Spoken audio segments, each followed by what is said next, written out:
সম্প্রতি লেকশোর হোটেলে মেঘনা ব্যাংকের উদ্যোগে branch business dialogue aligning strategy and vision অনুষ্ঠিত হয়েছে।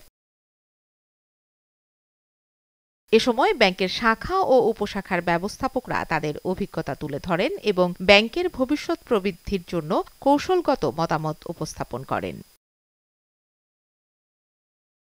অনুষ্ঠানে উপস্থিত ছিলেন মেঘনা ব্যাংকের মাননীয় ভাইস চেয়ারম্যান জনাব তানভীর আহমেদ, পরিচালক জনাব এস.এম. জাহাঙ্গীর আলম মানিক, পরিচালক মিসেস উজমা চৌধুরী সহ আরও অনেকে।